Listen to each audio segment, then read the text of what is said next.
สวัสดีเจ้า FC แม่มดกัญชาทั่วโลกวันนี้แม่มดจะมาขอเคลียร์นิดนึงมาแจ้งข่าวแล้วกันเนื่องจากว่าเรามี Line แอดอยู่หลาย Line หมายความว่า Line แอด Official นะเจ้าว่าจะเป็นกัญชาวิชสำหรับสมัครรหัส G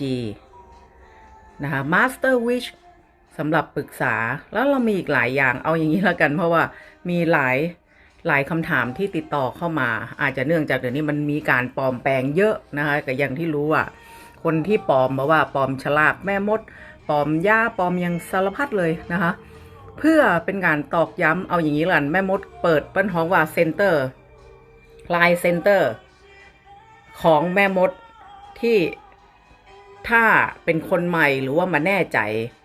บ่ชัวร์แต่ท่านไหนที่ชัวร์หรือว่ามีการติดต่อก็บอกว่าจะเป็นทีมหมอ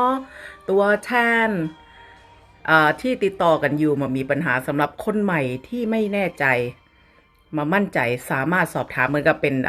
เพื่อนของอย่างเป็นประชาสัมพันธ์เนี่ยก็มีคนบางคนก็แคปว่าเอ้ยคนนี้เป็นทีมหมอจริงหรือเปล่านะคะเนี่ยก็มีการสอบถามมาเอาเป็นว่า Line Office ที่ติดต่อแม่มดโดยตรงนะคะเอาชื่อแม่มดเลย Line แอดนะคะอย่าลืมแอดดรแก้มหอม DRGAMHOM นะอีกครั้งหนึ่งมาตรงนี้มันแน่ใจมีอะไรอย่างแบบนี้นะคะให้ติดต่อมาที่แม่มดโดยตรงทั่วโลกเลยที่ไหนจุดไหนก็ตามในโลกใบนี้ให้ติดต่อแม่มดโดยตรงแล้วเดี๋ยวแม่มดจะส่งไปต่อว่าเอ้ยท่านต้องการอะไรอย่างก็จะส่งไปต่อนะคะติดต่อหาแม่มดดูทุกวัน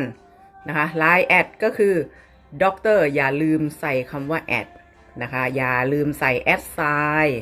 เพราะแม่มดถือโทรศัพท์ทั้งหมด12เครื่องแม่มดจะใช้ Line แอดเป็นหลักในการสื่อสารนะเจ้าก็คือ Line แอดไซน์ DRGAMHOM ด็อกเตอร์แก้มหอมอันนี้เคลียร์ขอบพระคุณมากๆเลยเพราะว่ามีคำถามมาแล้วก็มีแบบยืนยันแม่มดตัวจริงโดนหลอกที่นู่นบางคนก็โดนโกงเงินไปซื้อยาขวดต้อง1,510 ขวดโดนไป15,000สารพัดเลยตอนนี้นะเพราะว่ามิจฉาชีพมันก็เยอะนะเราต้องยอมรับว่าเราอยู่ในสังคมออนไลน์แบบนี้นะเจ้า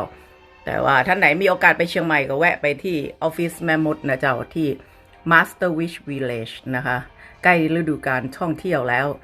ตอนนี้แม่มดก็มีจัดอบรมฟรีทุกวันนะครับแต่ได้เป็นกลุ่มเล็กเพราะว่าเพื่อความทั่วถึงแล้วก็ที่นั่นมันจะมีเรื่องที่จอดรถนิดนึงถ้าเกิดว่าเราเยอะก็จะเอาไปที่เวียงแม่มดซึ่งเวียงแม่มดอโลคยาเดอสารพีที่นั่นจะจอดรถได้ทั้งหมด500คันแต่ที่ร้านมันจะจอดได้ประมาณ30คันเนี่ยค่ะมาฝากไว้เรื่องนี้สำคัญมากๆนะคะติดต่อแม่มดที่ Line แอดอย่าลืมแอดไซน์ DRGAMHOM ขอบคุณนักเจ้าแม่มดกัญชาแคลิฟอร์เนียประเทศสหรัฐอเมริกาเจ้า